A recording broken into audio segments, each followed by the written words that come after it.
The halfling was practically smiling as she went about doing chores. What kind of creep smiled while handling garbage? She saw me looking at her and immediately looked away. Layla, you're going to be the most magnificent wolf tonight, baby. I know you are. Of course I am. I knew I was. This oaf thought stating the obvious was a compliment, but I batted my lashes prettily for him. He liked my gray eyes and my bright blonde hair.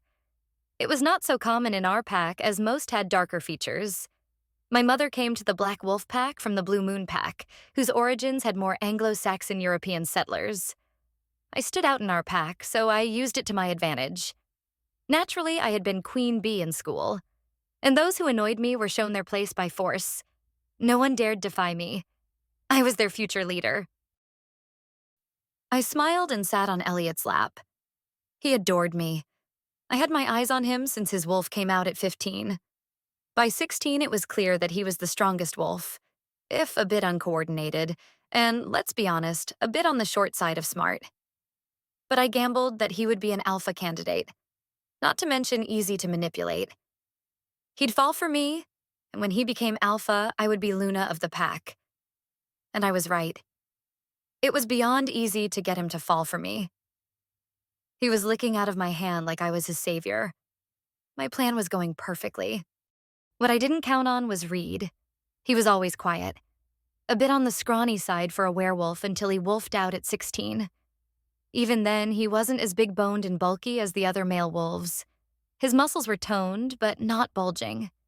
Unfortunately, what he lacked in physical prowess, he made up for in smarts. Anybody would be smarter than Elliot, but Reed was actually probably one of the smartest on campus. He knew how to organize a team and had won most competitions held at school. Sometimes Elliot's bulldoze the other team strategy, as if he had any other, would win the game. But I had a feeling that Reed let him win to help Elliot keep his pride. Reed really was a good team player, so it was no surprise he was nominated as an alpha candidate, but since he was still on the smaller side, I wasn't all too worried. Then last year, all of a sudden, Reed had a growth spurt. His shoulders broadened, he got taller. His wolf aura was so strong, even though he was an alpha, people instinctively obeyed his suggestions. What irked me most was that Reed didn't even take advantage of his commanding voice or natural authority. He would always make sure what people thought and talked it through with them. He never just told them what to do. What kind of idiot misses an opportunity like that? He could have had anyone he wanted do anything he wanted. But no, not Reed, Mr. Goody Two-Shoes. Elliot and I did our best to impose our authority. People were afraid of us, and rightly so. We were the power couple. Reed was on his own. He had no chance of beating us. The final alpha challenge was an interview with the council. The current alpha, Ian, Reed's father, recused himself from the process to keep it impartial. The elders sat each candidate down and gave them a scenario. I still don't understand what went wrong. They sat me down and gave me this story and asked me what I'd do. And? If my beta and I were by the cliffs and the cliff crumbled over my beta at the same time our pack was under siege, who would I save? Or some bullshit like that. So how did you answer, Elliot? They said that I could save the beta, but then I would be stuck. I said I'd put the pack needs first, even if that meant I'd need a new beta. I nodded. This seemed the right answer. Yes, I'd sacrifice a pawn for the kingdom, but the elders chose Reed. What could he have possibly answered? So I cornered him. Reed, what was your answer? What, the ultimatum scenario? I said I'd take the burden of the rock to save my beta, then command my beta to save the pack. But you lose in that situation. You'd likely die. I know, they said the same thing, but I have faith in my people. I stipulated that the people the beta rescued would come and help me, so we can all fight against an attack together. I was really confused. Ridiculous. And they chose him. My Elliot wouldn't be alpha, which put me in a bad situation. I wasn't about to stay with a nobody. I looked down into Elliot's dark brown eyes, running my hands down his bulky arm muscles, and sighed. I had so much planned for us, and he was so much fun when we were alone. I'd miss what those lips could do.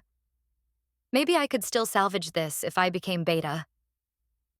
Tonight, I'm going to get the best moon gift ever.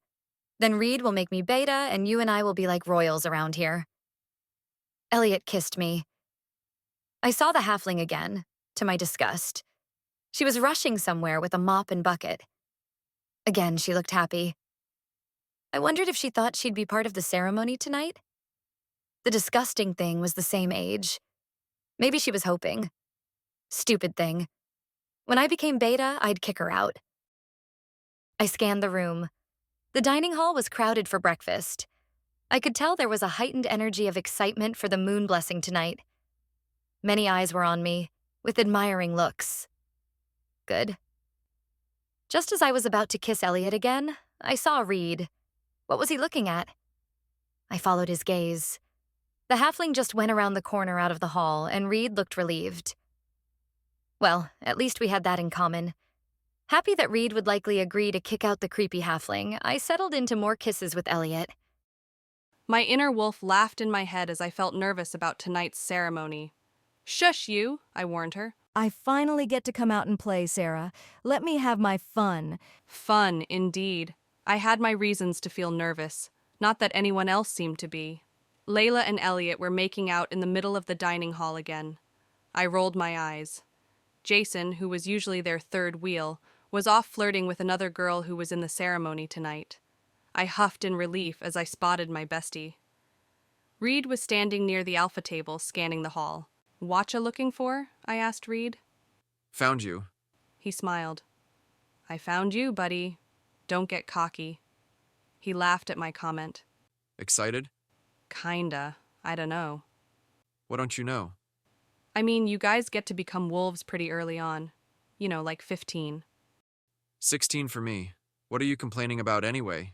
Girls get to hear their wolves even younger. Which is unsettling, by the way. Hi, I'm your wolf, and you got your first period. Yay! I thought I handled my introduction quite nicely. I sighed at my wolf. It's not a picnic. Womanhood, wolfhood, all at the same time. I don't know, I mean for us guys, it's strange too. You wolf out and run like you're about to explode if you don't. Then you black out because your wolf takes over, and in the morning you find out you ate deer. Raw. With skin. You, nasty, Reed shrugged. It's all at once for you. You guys got it over with. Do you think you'll get a gift? I hope so, my wolf and I said at the same time. It's fine if you don't. Not everyone gets them, you know.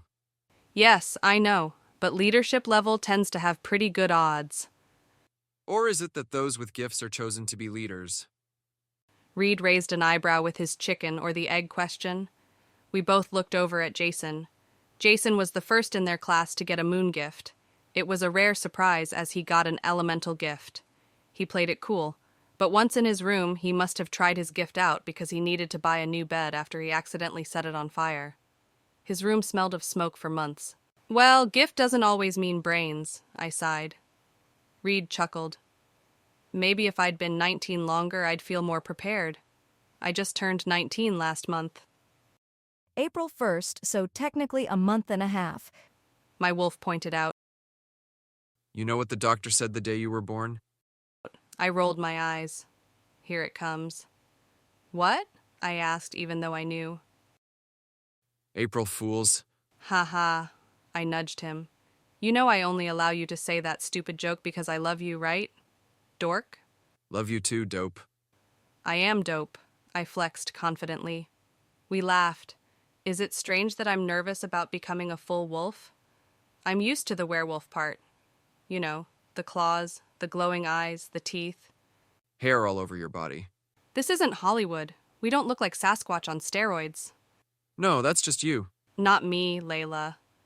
Reed burst out laughing. It had been a while since he laughed that hard. Good. I did my part to cheer him up. Seriously, though, I'm nervous. Silly girl. Reed quieted down and took a deep breath. Our pack is special. You don't lose consciousness to your wolf when you turn. But you said you ate a deer. You'll be fine. Don't overthink it. Humph. I guess Reed was being facetious. Boys and their shenanigans. This is why boys turn earlier.